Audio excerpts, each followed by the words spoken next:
Você sabia que nem todo contrato tem validade jurídica?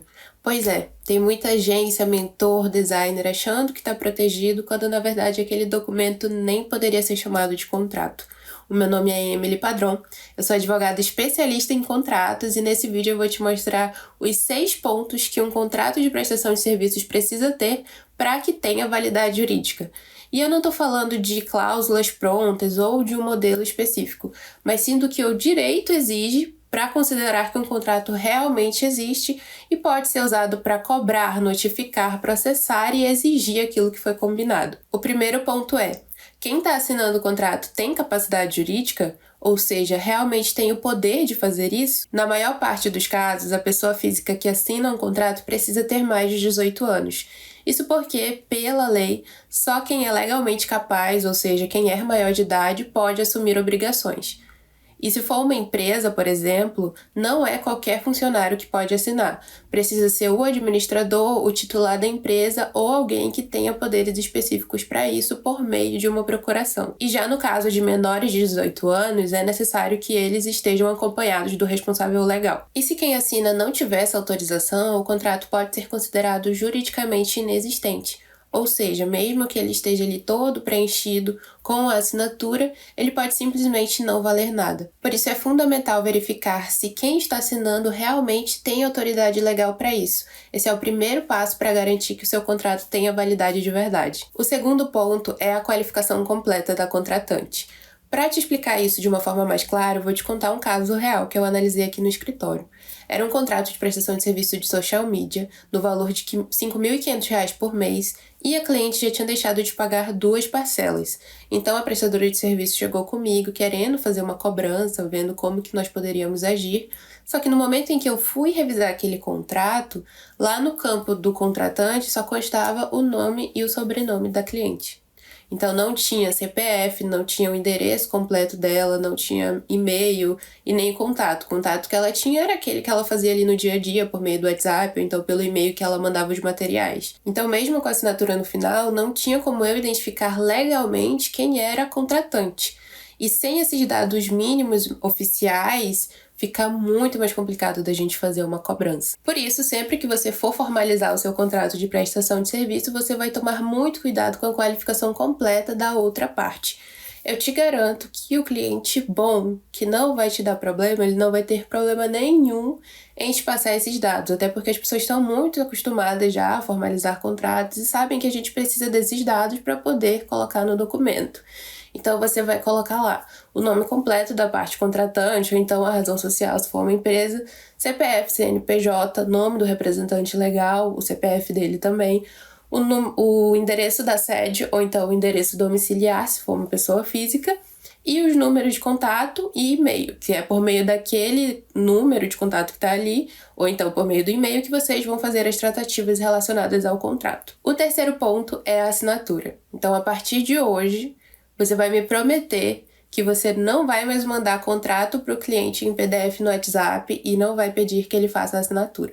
Porque a gente tem muitos meios de fazer essa assinatura hoje em dia. Eu sei que muitos de vocês podem atender pessoas do Brasil inteiro, ou então até internacional. Então, vocês vão usar desses meios que a gente tem, muitos deles gratuitos, para cobrar a assinatura do seu cliente. Então, a gente tem 3 tipos de assinatura eletrônica. Por mais que hoje ainda seja possível você fazer a assinatura lá no papel e ela é válida, é muito mais seguro você fazer isso de forma eletrônica. Então, a gente tem 3 tipos. O primeiro deles é a assinatura simples, é como se fosse aquela que é feita no papel. Então, a pessoa pega o PDF e assina ali com o dedo, ou então com alguma caneta no tablet, enfim. Essa é a assinatura simples. A segunda que a gente tem é a assinatura avançada, que é justamente por meio do gov.br, ou então Authentic, DocSign, The4Sign, por meio dessas plataformas que a gente tem uma autenticação no momento em que a pessoa vai fazer aquela assinatura. E essa é a mais indicada no caso da prestação de serviço ali no dia a dia, porque a gente tem essas plataformas que facilitam essa tratativa com o cliente. E por fim, a gente tem a assinatura qualificada, que é aquela por meio do certificado digital, que a pessoa tem o token, ou então um certificado na nuvem, num computador, enfim. A pessoa pode utilizar essa assinatura também, mas essa é uma assinatura que ela é mais exigida em casos mais complexos, em situações mais sensíveis.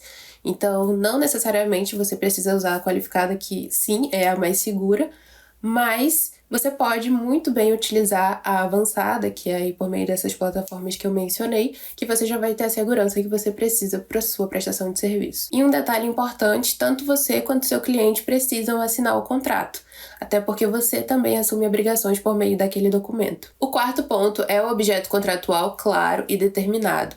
Então, o contrato precisa dizer o que vai ser entregue e com clareza.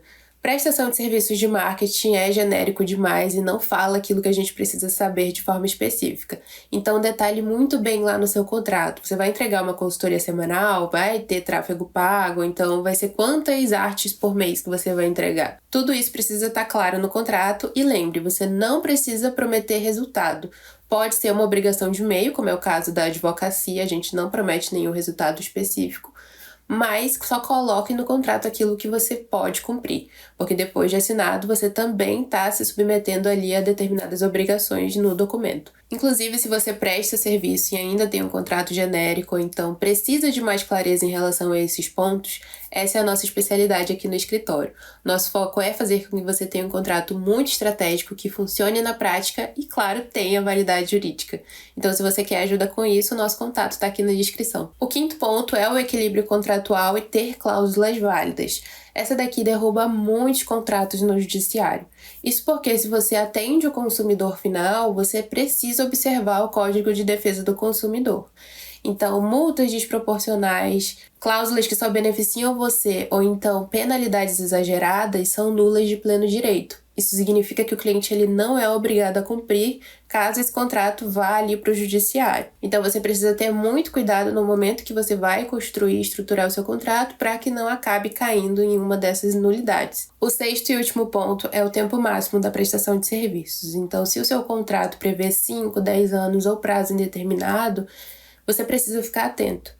Isso porque o contrato de prestação de serviços é um contrato típico. Isso significa que a gente tem alguns limites que são impostos pela legislação que precisam ser observados pelas partes e elas perdem um pouco de autonomia em relação a esses pontos específicos. Um deles é justamente o prazo máximo da prestação de serviços, que é de 4 anos. Mas calma, isso não significa que você não pode trabalhar com seu cliente por mais tempo. Você pode sim trabalhar por mais anos, desde que o contrato seja renovado dentro desse período. Esse é o tipo de detalhe que muita gente deixa passar batido, mas é importante que você observe justamente para não abrir espaço para que a validade desse contrato seja questionada. Esses são os 6 pontos que garantem que o seu contrato de prestação de serviços realmente tenha validade jurídica. Sem isso, você pode até ter um contrato assinado, mas que na prática ele pode ser facilmente invalidado. Se você gostou desse vídeo e quer aprender mais sobre como usar o direito como ferramenta estratégica no seu negócio, já se inscreve no canal e ativa as notificações. A ideia aqui é te mostrar como usar o contrato ao seu favor, não só para se proteger, mas para ter mais clareza, profissionalismo e segurança na relação com os seus clientes.